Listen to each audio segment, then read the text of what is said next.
ఓం శ్రీమాత్రే నమః. శ్రీ శివాయ గురవే నమః. యః కర్త జగతాం భర్త సంహర్త మహసాం నిధి ప్రణమామి తమాదిత్యం బహిరంతస్తమోపహం. వీక్షకులకు నమస్కారం.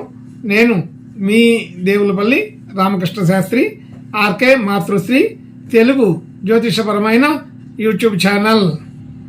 ఇప్పుడు జూన్ నెల 16వ తేదీ నుండి జూన్ నెల 22వ తేదీ వరకు గల గ్రహ స్థితిగతులని ఒకసారి పరిశీలన చేద్దాం. మిథున రాశిలో రవి బుధ శుక్ర గ్రహాలు, కన్యా రాశిలో చంద్ర కేతు గ్రహాలు, అలాగే కుంభరాశిలో శనిగ్రహం, మీనరాశిలో రాహుగ్రహం, మేషరాశిలో కుజగ్రహం, వృషభ రాశిలో గురుగ్రహం సంచరిస్తున్నాయి. ఇటువంటి గ్రహ స్థితిని అనుసరించి ఈ వారం రాశులకి వార ఫలాలు తెలుసుకుందాం. ఓం శ్రీమాత్రే నమః. ఇప్పుడు మేషరాశి వారి గురించి తెలుసుకుందాం. మేషరాశి వారికి రాశిలో కుజగ్రహం, 2వ స్థానంలో గురుగ్రహం, 3వ స్థానంలో రవి బుధ శుక్రగ్రహాలు, 6వ స్థానంలో చంద్ర కేతు గ్రహాలు, 11వ స్థానంలో శనిగ్రహం, 12వ స్థానంలో రాహుగ్రహం సంచరిస్తున్నాయి. ఇటువంటి గ్రహ స్థితి గతుల వలన ఈ మేషరాశి వారికి ఈ వారం కొంత అనుకూలమైన పరిస్థితులే కనబడుతున్నాయి. సరైన నిర్ణయాలు సకాలంలోనే తీసుకొని పటిష్టంగానే అమలు చేయగలుగుతారు. అలాగే ధన యోగాదులన్నీ కూడా ఈ వారం బాగా అనుకూలంగానే ఉన్నాయి. ధనానికి ఇబ్బంది ఉండదు. అలాగే కుటుంబ సంబంధించిన విషయాలు, బంధుమిత్రులు అందరితో కూడా మంచి అనుకూలంగానే ఉండే అవకాశం బాగా ఉంది. గృహ వాహన యోగాలు ఈ వారం అనుకూలంగా ఉన్నాయి. ఆ ప్రయత్నం చేసే వాళ్ళకి ఈ వారం బాగానే అనుకూలపడుతుంది. అలాగే విద్యా వ్యవహారాదులు, వ్యాపారాది విషయాలలో పాల్గొనే వారికి అనుకూలంగానే ఉందని తెలుస్తోంది.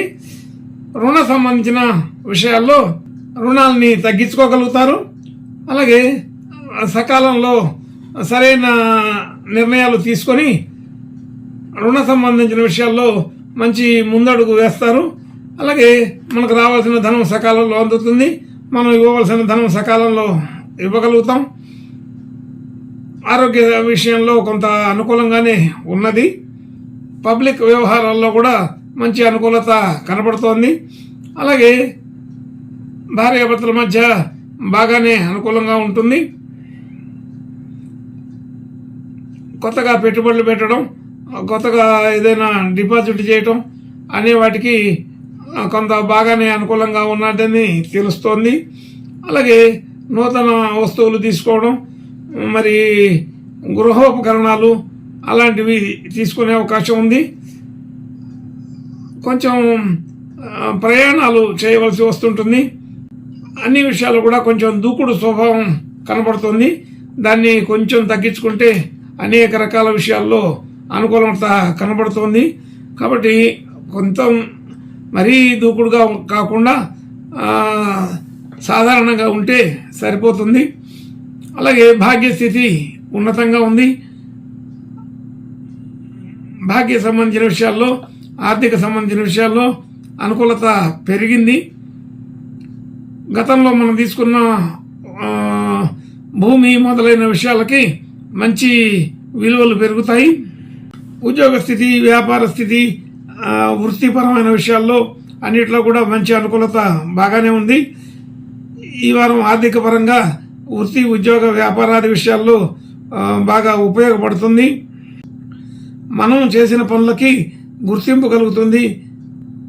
ఎప్పుడో రావాల్సిన ధనం కూడా ఈ వారం అందే అవకాశం ఉన్నది. అలాగే దూర ప్రాంతాలు, దూరదేశాలు ఉన్నటువంటి బంధుమిత్రులతో కలిసి మాట్లాడతారు. అలాగే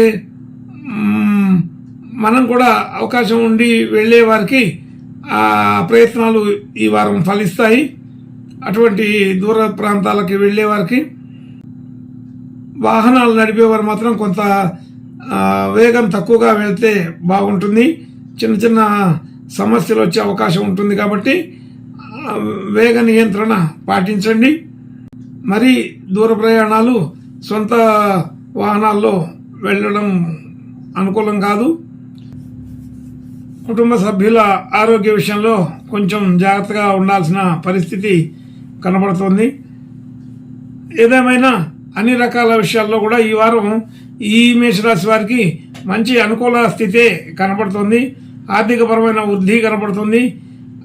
పాత గొడవలు పేచీలు ఏదైనా ఉంటే అవన్నీ పరిష్కారం చేసుకోగలుగుతారు. ఇంకా మంచి శుభలక్షణాలు కలగడం కోసం ఈ మేషరాశి వారు ఈ వారం లక్ష్మీ నరసింహస్వామి ప్రార్థన నమస్కారాలు చేసుకుంటే బాగుంటుందని తెలుస్తోంది. శుభం భూయాత్.